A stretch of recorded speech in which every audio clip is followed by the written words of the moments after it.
but now I'll rise above you.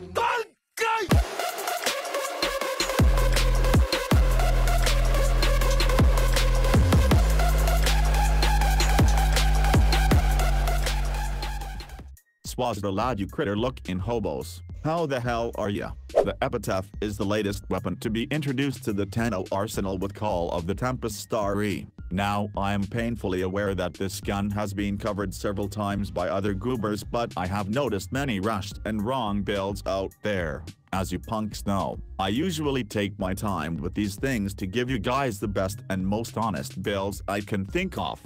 But I will explain why half of the builds out there are factually terrible in just a moment. For now, let's quickly go over the base information you may want to know. You can farm this wannabe slingshot exclusively from the new Void Storm missions, naturally. No surprise there, Earth, Venus and Saturn proximate to be exact. The drop chances are pretty high, so you should not have too much trouble farming this thing.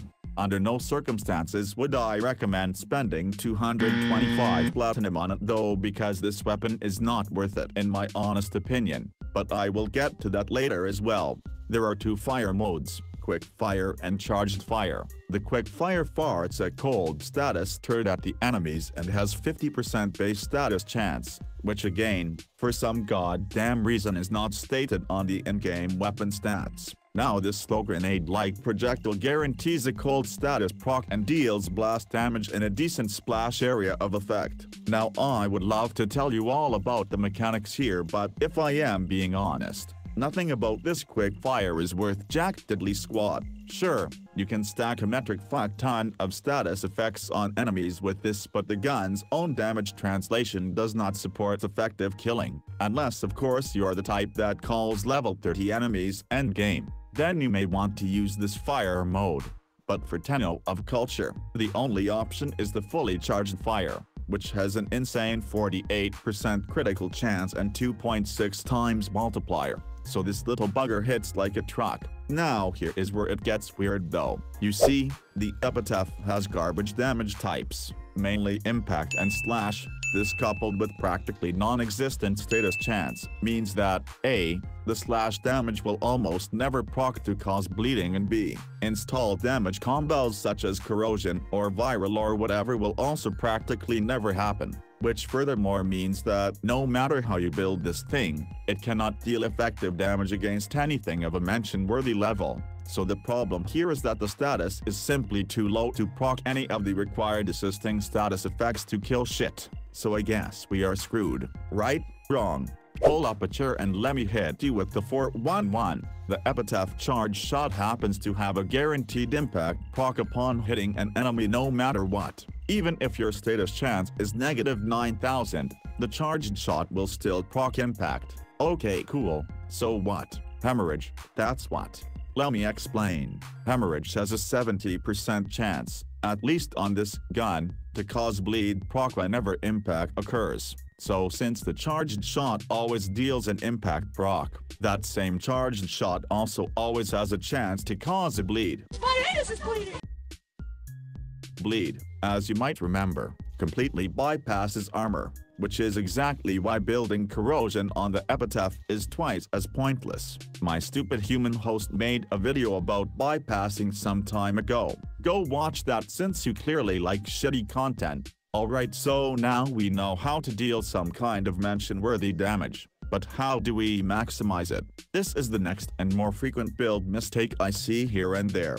As mentioned, there is no need to add any status types on this gun because they will not proc often enough anyway, right?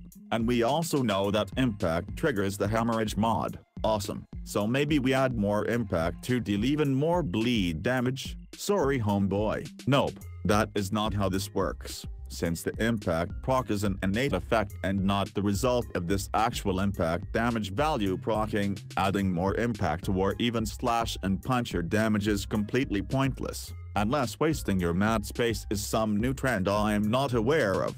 Fucking zoomers. Anyway, long story short, all you need is multi-shot and critical damage mods. The multi-shot will give more chances for hemorrhage to do its thing since multi-shot means more bullets are fired. and critical damage because those will multiply the resulting bleed procs. With this trick you will be literally one-shotting everything in the game. Hell, you do not even need to hit them in the head to kill them with one bullet. Shooting them in the big toe will also kill them almost instantly. I suppose the Epitaph uses Legos for bullets or something. The only thing this gun struggles with are corpus. Do not get me wrong, with the builds I am about to show you, you will kill every unit on the star chart, but on high-level corpus, you will need 2 bullets. One to yeet the shield into oblivion and the second to finish off the leftovers. There is no effective way to deal with corpus here, which is why I would suggest not using this against them specifically, at least not for super high level. Regardless, here are my builds. This one is anti-Grenier and will kill everything except corpus with one single shot, and this one is anti-corpus. I know I said that status does not happen enough to be worth putting on this gun, but for an anti-corpus build it almost doesn't matter since every variant is pretty underwhelming. But this one works good for me. You can and should do whatever the hell you want. Now then, gather round children. It is time for my almighty Cephalon verdict. I, Cephalon Gizo, deem this futuristic hillbilly slingshot.